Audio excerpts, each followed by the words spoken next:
Kitchen entrance is around the back. Officer Cole Bennett's voice sliced through the ballroom so sharply that even the piano player missed a note. The laughter came half a second later, soft at first, then spreading across the marble room in nervous little waves as heads turned toward the young black girl standing near the gold-trimmed entrance arch. Nia Carter froze beneath the chandelier light. One hand still wrapped around the cream-colored invitation she had spent the entire subway ride trying not to wrinkle. The ballroom of the Grand Crescent Hotel shimmered with old-money elegance. Crystal glasses reflected amber light. Women in satin gowns drifted between senators, judges, and business executives, while waiters floated through the crowd carrying silver trays of champagne.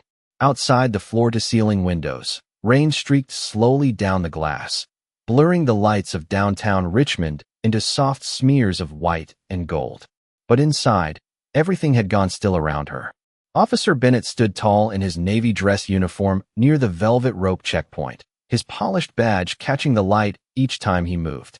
Mid-30s, broad shoulders, the kind of man who smiled only when he thought someone was beneath him. His eyes swept over Nia again, slow and deliberate, lingering on her thrift store black dress and the worn heels she had borrowed from her cousin less than an hour earlier. "You lost?" he asked, louder this time. A few guests exchanged awkward looks. One woman lifted her wine glass to hide her expression. Nia swallowed carefully and tightened her grip on the invitation. "I'm here for the governor's scholarship gala," she said quietly. Her voice barely trembled, but her chest did. Bennett glanced toward the paper in her hand without taking it. "Uh-huh," he smirked. "And I'm supposed to believe that?" Another ripple of laughter drifted through the entrance hall. Not cruel from everyone. Some uncomfortable, some embarrassed. But nobody stepped in.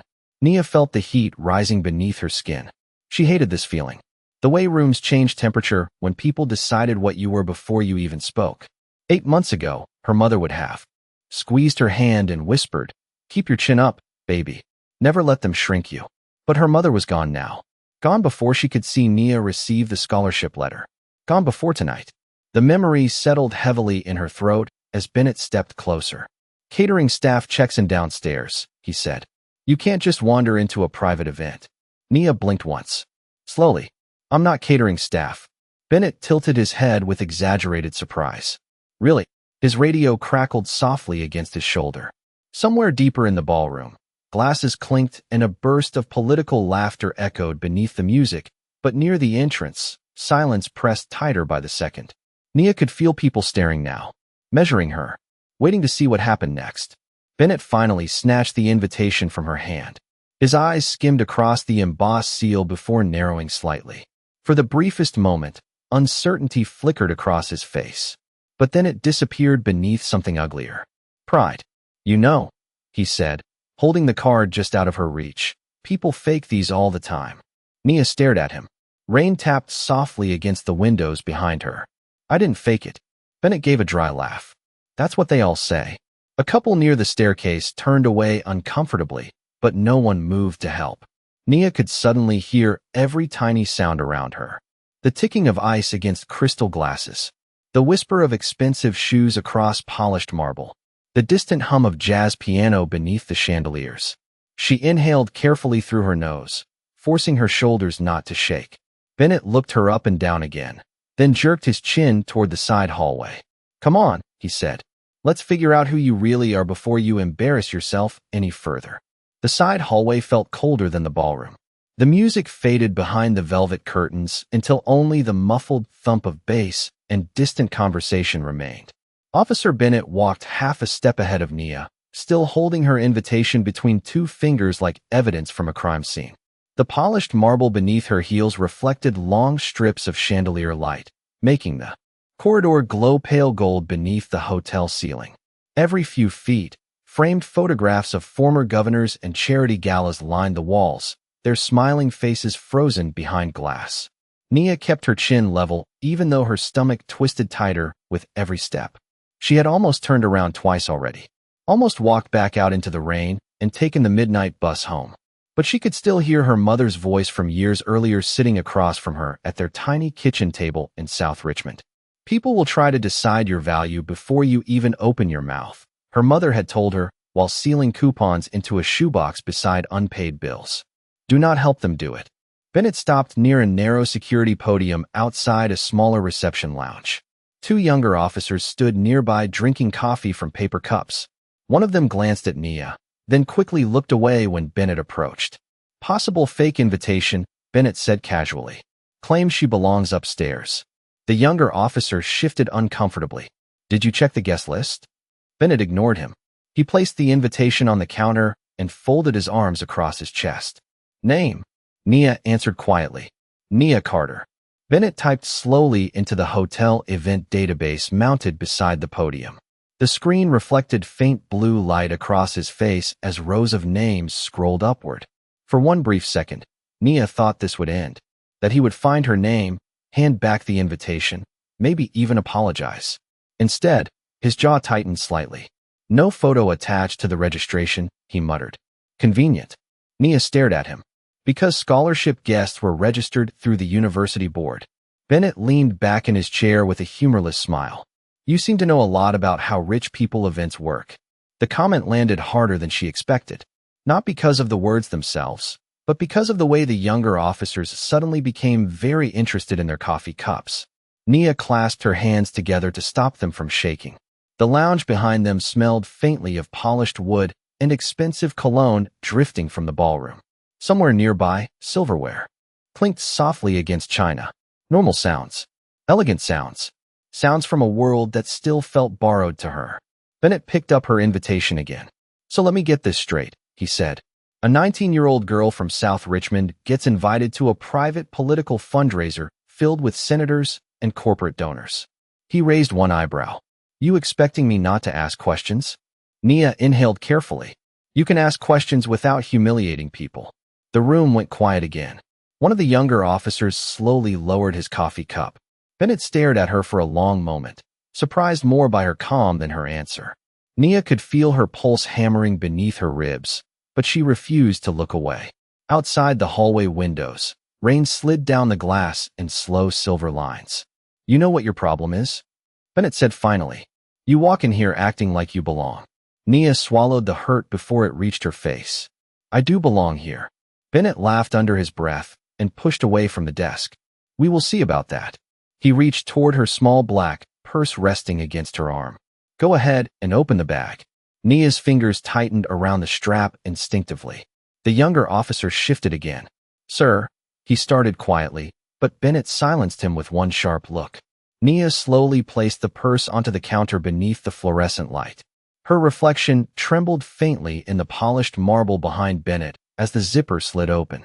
Nia slowly unzipped the purse beneath the white fluorescent light while the hallway air pressed heavily against her skin. Officer Bennett stood directly across from her with his arms folded, watching every movement like he expected guilt to spill out onto the counter beside her lipstick and folded subway receipt. One of the younger officers cleared his throat softly but stayed silent.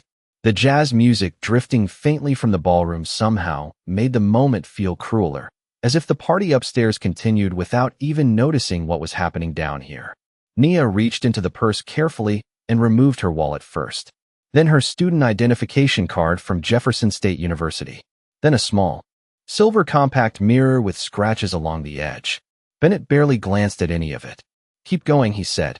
His tone stayed calm, but there was something almost performative in it now. Like he wanted an audience even in a hallway.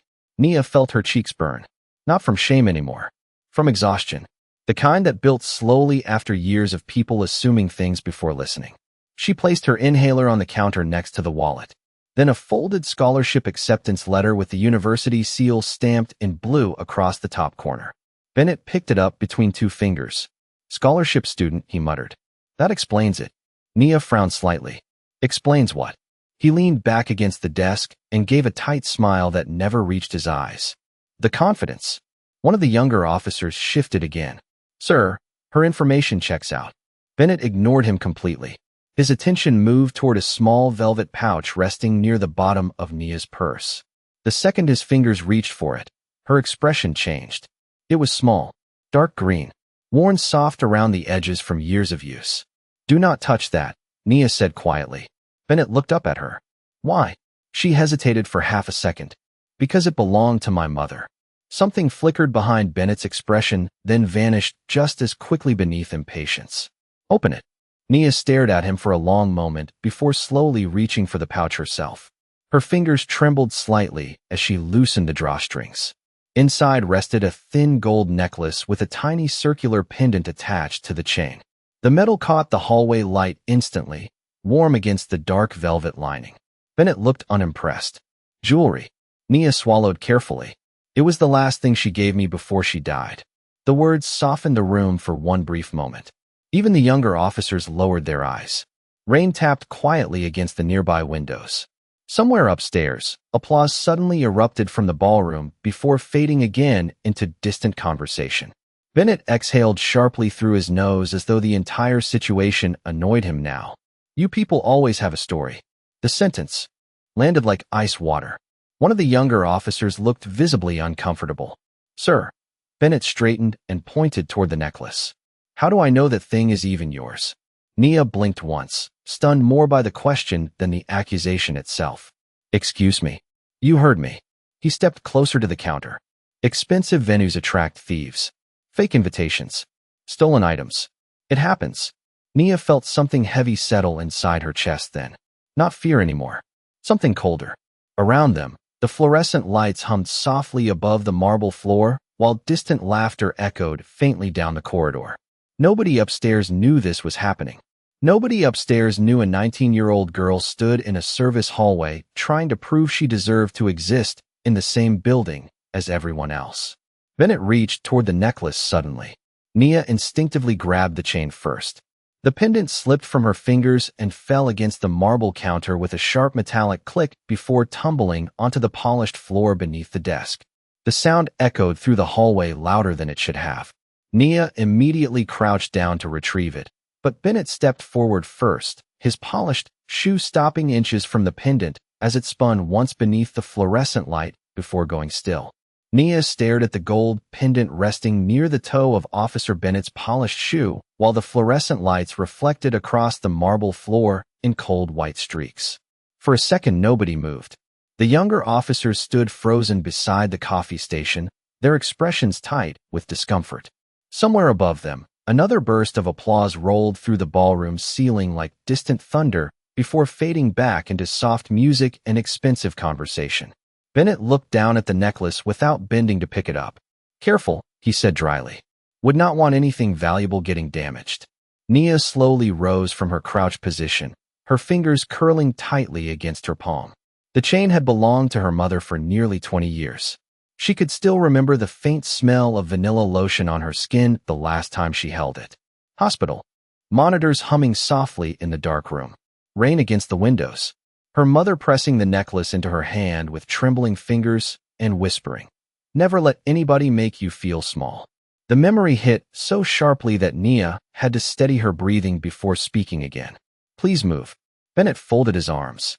You are awfully attached to this thing. Nia looked directly at him now. Calm. Controlled. But her eyes no longer carried embarrassment. Because some things matter more than money. One of the younger officers glanced down at the pendant again. The tiny engraving on the back had rotated upward beneath the light. 2 initials. E.C. Bennett finally stepped aside with an exaggerated shrug. Go ahead. Nia knelt carefully and picked up the necklace with both hands like something fragile enough to break from being seen too harshly. The chain trembled faintly between her fingers. She checked the pendant quickly before closing her hand around it. Relief crossed her face for the briefest second. Then she stood again. Bennett watched her with narrowing eyes. You know what I think, he said. Nia remained silent. I think people spend so much time telling girls like you that you belong everywhere now that you forget reality still exists. The words settled heavily into the hallway air. One of the younger officers quietly muttered, "Come on, man," under his breath, but Bennett ignored him. Nia slipped the necklace carefully back into the velvet pouch. Her movements stayed slow and precise, even though her pulse hammered painfully beneath her ribs. The ballroom music drifting from upstairs suddenly shifted into a softer piano arrangement, delicate notes echoing faintly through the corridor. It made the silence between them feel even crueler. Bennett reached for the invitation again. Tell me something, he said. Who invited you here? Nia zipped her purse shut before answering. The University Scholarship Committee. No, Bennett shook his head slowly. I mean, who really invited you? Nia frowned slightly. I just answered you. Bennett gave a humorless laugh and looked toward the younger officers like he expected agreement. Every year these events bring in people trying to get close to politicians. Free food, networking, photos for social media. His eyes returned to Nia. Usually they at least dress the part. The insult hung there openly now. No disguise left on it. Nia felt heat crawl into her face again, but this time something steadier rose underneath it. Not anger. Clarity. She looked around the hallway slowly. The marble walls. The gold trim. The officers pretending not to stare. The expensive silence. Then she looked back at Bennett. You keep talking about belonging, she said softly. But you have not asked me a single thing about who I actually am. Bennett smirked. Do I need to? Before Nia could answer, movement stirred near the far end of the corridor.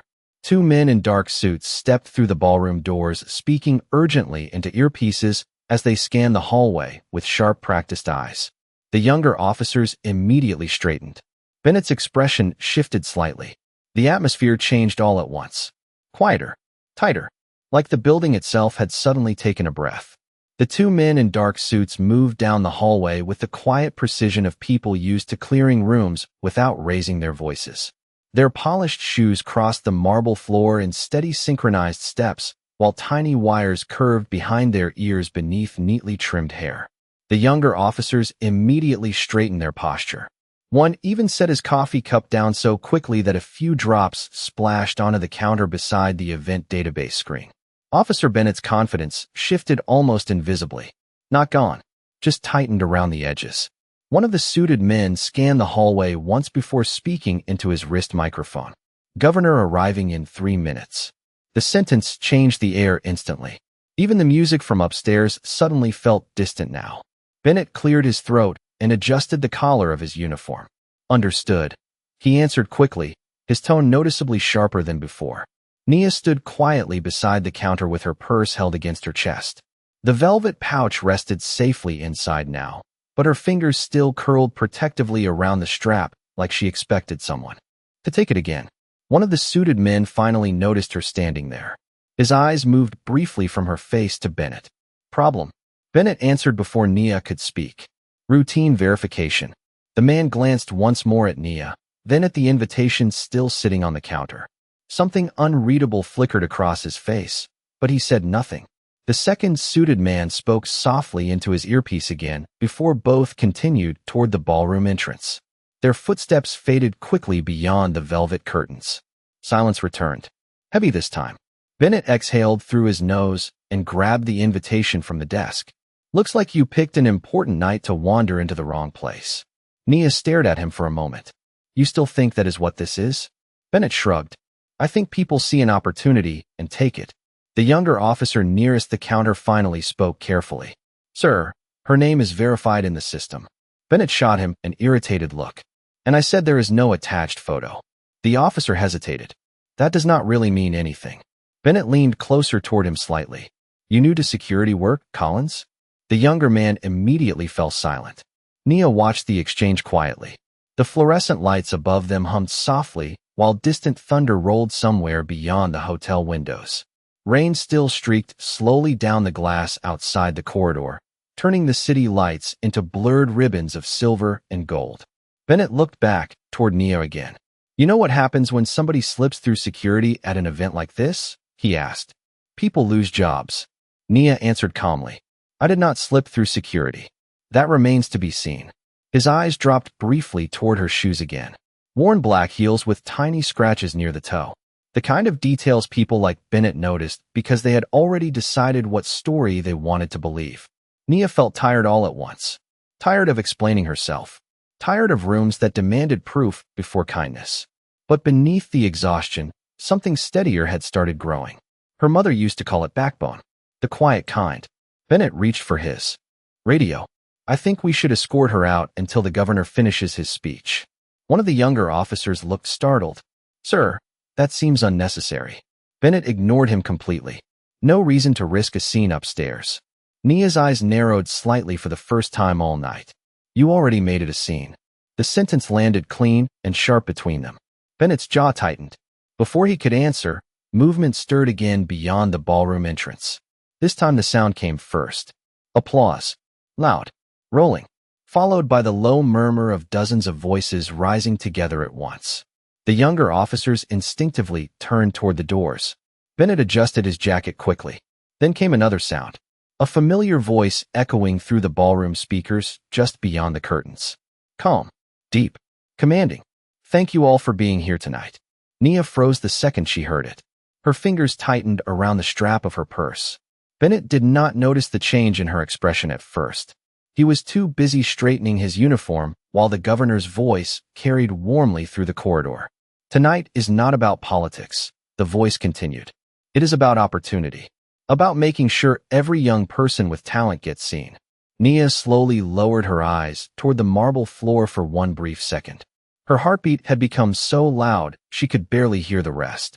Nia stood perfectly still as Governor Elijah Carter's voice rolled through the ballroom speakers with calm, polished warmth, the kind of voice built from years of debates, interviews, and standing behind podiums beneath television lights. Around her, the hallway had changed completely. Staff members moved faster now. Security officers adjusted earpieces. The energy inside the hotel tightened into something formal and electric. But Nia barely noticed any of it. She kept her eyes lowered toward the marble floor while memories she had spent months trying to bury rose quietly back to the surface. Her mother laughing softly in their apartment kitchen while campaign speeches played on an old television. Her mother smoothing wrinkles from Nia's graduation dress with tired hands after double shifts at the hospital. Her mother whispering, "Your father loves you in his own complicated way." Nia swallowed hard against the ache climbing into her throat. She had not seen Elijah Carter face-to-face in nearly 6 months. Not since the funeral. Not since politics and cameras and public schedules had swallowed every quiet moment whole. Officer Bennett remained focused on the ballroom entrance, completely unaware of the storm building inches away from him. Ladies and gentlemen, the governor's voice continued through the speakers. Every scholarship student here tonight represents the future of this state. Applause erupted again somewhere beyond the curtains. Bennett straightened his jacket once more and spoke into his radio.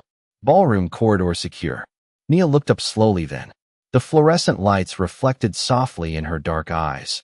But something about her expression had changed. The fear was fading. In its place stood something quieter. Sadder. Stronger.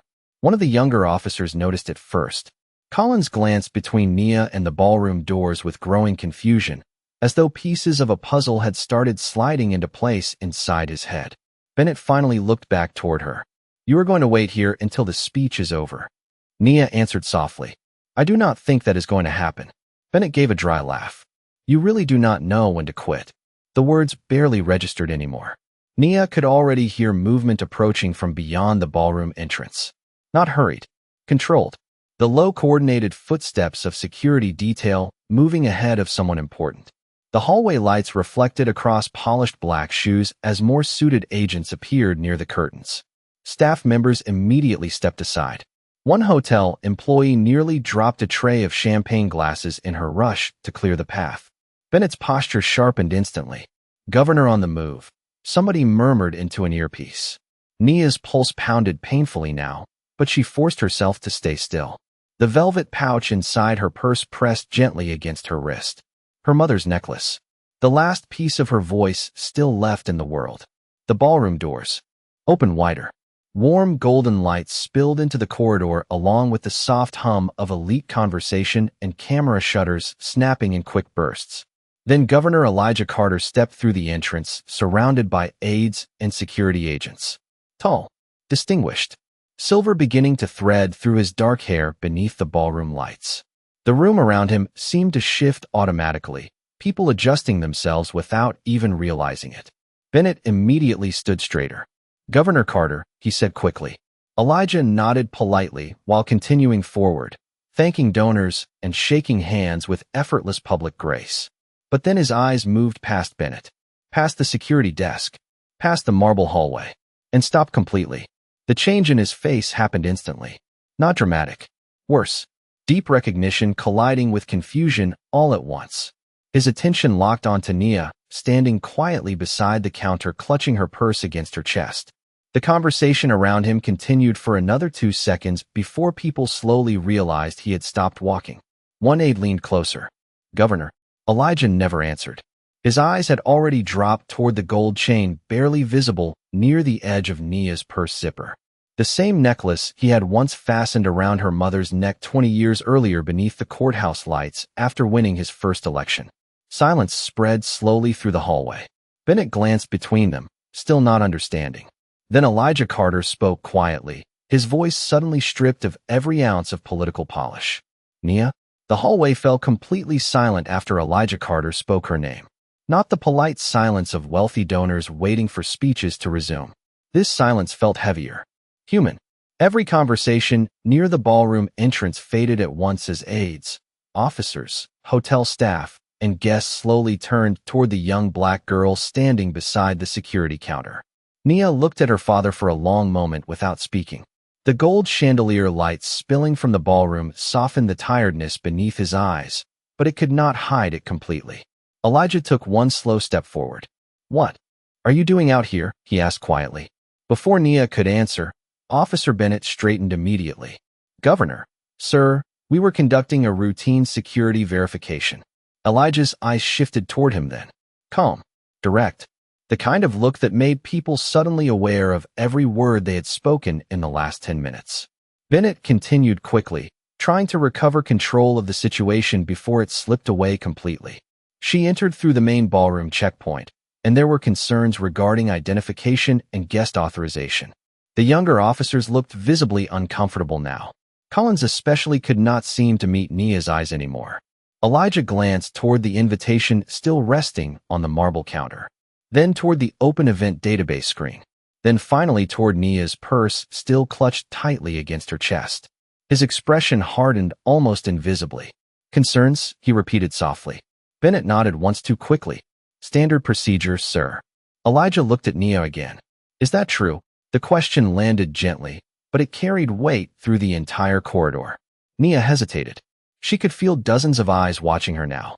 Security agents, hotel employees, wealthy guests lingering near the ballroom doors pretending not to stare. Her heartbeat pounded hard beneath her ribs, but her voice stayed steady. "He thought I did not belong here." Nobody moved. Nobody even seemed to breathe. Bennett immediately laughed once under his breath, nervous and thin. "Governor, with all due respect, nobody knew who she was." Elijah's face changed then. Not loudly, not dramatically. Somehow that made it worse. The warmth disappeared from his eyes completely. "You did not ask," he said. Bennett opened his mouth, then closed it again. Sweat had started gathering near his collar despite the cold hallway air. Elijah stepped closer toward Nia now. His attention dropped briefly to the purse in her hands. "Is that your mother's necklace?" Nia nodded once. Something painful flickered across Elijah's face before he looked back toward Bennett. "That necklace belonged to my wife." The sentence hit the hallway like shattered glass.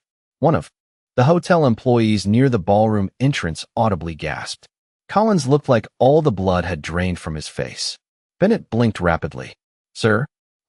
Elijah did not raise his voice. "This young woman," he continued calmly, "is my daughter." The words spread outward in waves. Staff members exchanged stunned looks. Guests near the ballroom entrance whispered immediately behind lifted champagne glasses. One of the security agents slowly turned toward Bennett with visible disbelief. Bennett himself looked frozen where he stood. His face had gone pale beneath the fluorescent lights, while panic slowly replaced every ounce of confidence he had carried earlier. He shifted backward too quickly and accidentally knocked against the edge of the security podium. Coffee spilled across the marble counter in a dark stream. Somebody nearby tried not to laugh. Bennett's breathing became shallow. His hand trembled visibly as he reached to straighten papers that no longer needed straightening. Then came the smell. Sharp, embarrassing, immediate. Collins looked downward instinctively before quickly looking away again. Bennett froze completely the second he realized it too. The front of his uniform pants darkened beneath the bright hallway lights while horrified silence spread across the corridor. Nobody spoke. Nobody moved. Elijah Carter stared at him for one long, unbearable second. Not angry. Somehow worse than angry. Disappointed. Deeply disappointed. Bennett's lips parted slightly, but no words came out. Nia watched him quietly from beside the counter. She did not smile. She did not look satisfied. She only looked tired. The silence hanging over the hallway stretched painfully as Officer Bennett stood frozen beside the security podium, unable to lift his eyes from the marble floor. The faint smell of spilled coffee mixed awkwardly with the sharp scent of humiliation under the fluorescent lights while guests near the ballroom entrance pretended not to stare and failed completely. Nobody looked at Bennett the same way anymore. Not the younger officers. Not the hotel staff. Not even the security agents standing near Governor Carter. The authority he had worn so comfortably an hour earlier had vanished in seconds, leaving behind only a frightened man trapped inside his own mistake. Elijah Carter remained calm. His expression never shifted toward cruelty. That somehow made the moment even heavier. He slowly adjusted the cuff of his dark suit jacket before speaking again. "Tell me something, Officer Bennett." Bennett swallowed hard but could barely answer. "Yes, sir." Elijah glanced toward Nia briefly before returning his eyes to him. "Would you have questioned her this long if she looked different?" Bennett's mouth opened slightly. No words came out. Rain continued sliding down the tall hallway windows behind them, while the ballroom music drifted faintly through the open doors, softer now, almost distant. Collins lowered his head quietly beside the counter. Even he seemed ashamed to be standing there. Elijah took one measured step closer. "You saw a young black woman standing alone," he said calmly. "And before you knew anything about her education, her invitation, her character, or her name, you decided she did not belong." Bennett's breathing turned uneven. "Governor, I was only trying to protect the event." "No," Elijah's voice stayed quiet but firm enough to stop him instantly. "You were protecting your assumptions." The sentence landed harder than shouting ever could have. Around them, wealthy donors lingering near the ballroom entrance slowly looked away one by one. Some embarrassed, some thoughtful, some clearly recognizing pieces of themselves in what had just happened. Nia remained silent through all of it. Her fingers rested lightly against her purse where the velvet pouch sat safely inside. The gold necklace felt heavier tonight somehow, like it carried both her mother's memory and every word left unspoken between her and her father over the last year. Bennett finally forced himself to look toward Nia. His face had lost all color now. "Miss Carter, His voice cracked halfway through the sentence. He stopped and swallowed again. "I apologize." The words sounded small in the enormous hallway. Practiced at first, then suddenly real. Nia studied him quietly. She could see the embarrassment trembling through him, the panic, the collapse of certainty. But beneath all of it, she also saw something else she had not expected. Fear. Not fear of punishment. Fear of realizing exactly who he had become in front of everyone. Elijah remained silent beside her, allowing the moment to breathe on its own. Bennett looked down at his own shaking hands. "I made assumptions," he admitted quietly. "I should not have treated you that way." Nia inhaled slowly through her nose before answering.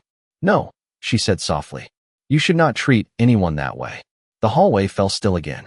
Collins closed his eyes briefly like the sentence hit somewhere deep inside him too. Bennett nodded once without lifting his head. The fight had completely drained out of him now. Elijah glanced toward the ballroom entrance where photographers and donors still waited for the evening program to continue. Then he looked back at his daughter. The hardness in his face softened slightly for the first time all night. "You handled yourself with more dignity than most people twice your age," he said quietly. Nia looked at him for a moment, but did not answer immediately. Too much history sat between them for easy words. Too many missed phone calls. Too many empty seats at dinner tables after campaign events ran late. But still, hearing him say it loosened something painful inside her chest. Elijah finally extended his arm gently toward the ballroom entrance. "Come inside with me." Nia hesitated only briefly before nodding once. As they began walking toward the golden lights spilling from the ballroom doors, nobody in the hallway looked at her the same way anymore. The ballroom doors opened fully as Elijah Carter and Nia stepped inside together beneath the warm gold light of the chandeliers. Conversation slowed almost immediately. Hundreds of eyes followed them across the polished marble floor, while camera flashes from local reporters flickered softly near the stage area like distant lightning. The enormous ballroom that had once felt unreachable to Nia now stood strangely quiet around her. Crystal glasses rested untouched in raised hands. Waiters paused beside linen-covered tables. Somewhere near the orchestra platform, a violinist slowly lowered his bow after realizing nobody was listening to the music anymore. Nia walked beside her father carefully, her borrowed heels clicking softly against the marble floor while the velvet pouch inside her purse brushed gently against her wrist with every step. Elijah remained calm beside her, one hand resting loosely at his side, but his expression carried something more personal now than political confidence. Regret. Pride. Maybe both at the same time. They stopped near the center of the ballroom beneath the largest chandelier, where warm light spilled across polished silver decorations and white roses arranged on every table. The master of ceremonies looked uncertainly toward Elijah from near the podium. Elijah gave him a small nod before turning toward the guests himself. "Ladies and gentlemen," he said calmly, his voice carrying easily through the silent room without needing the microphone. Tonight was meant to celebrate opportunity. The room stayed perfectly still. Nia could feel people looking at her differently now, but strangely, that hurt too. An hour ago they looked through her. Now they looked at her because of who her father was. Elijah glanced briefly toward her before continuing. But opportunity means very little if dignity only belongs to certain people once they are recognized. A few guests lowered their eyes quietly. Somewhere near the back of the ballroom, somebody set down a champagne glass with a faint trembling clink. Elijah's attention moved slowly across the room. "My daughter should not have needed my name to be treated with respect tonight." The sentence settled deep into the ballroom silence. Nobody applauded. Nobody moved. The truth inside those words felt too heavy for performance. Nia looked down briefly at the marble floor reflecting the chandelier light beneath her feet. For the first time all evening, her breathing began to steady. Elijah turned toward her fully then, softer now. "Your mother would have been proud of you tonight." The words hit harder than everything else combined. Nia felt her throat tighten instantly. Her mother's laugh. Her perfume. Her tired smile after 12-hour hospital shifts. All of it rushed through her chest at once beneath the glow of the ballroom lights. She looked away quickly toward the rain-covered windows before emotion could fully reach her face. Outside, the storm had finally started easing. Water slid slowly down the glass, while the lights of Richmond shimmered quietly below the hotel skyline. Elijah stepped slightly closer. "I know I have missed too much," he said softly enough that only she could hear. "But I never stopped loving you." Nia stared at the city lights for a long moment before finally answering. "I know. It was not forgiveness. Not completely. But it was honest. And for now, honest was enough." Behind them, the ballroom slowly began breathing again. Conversations returned quietly. Glasses clinked. The orchestra resumed with a soft piano melody drifting through the air like rain finally passing. Near the ballroom entrance, Officer Bennett stood partially hidden beside the hallway doors waiting for replacement security to arrive. His shoulders looked smaller somehow. He watched the room silently before lowering his eyes toward the floor once more. Nia never looked back at him. She stood beside her father near the tall windows while the city lights reflected softly across the gold pendant hidden safely inside her purse. Outside, the rain finally stopped. Inside, the silence left behind no longer felt cold.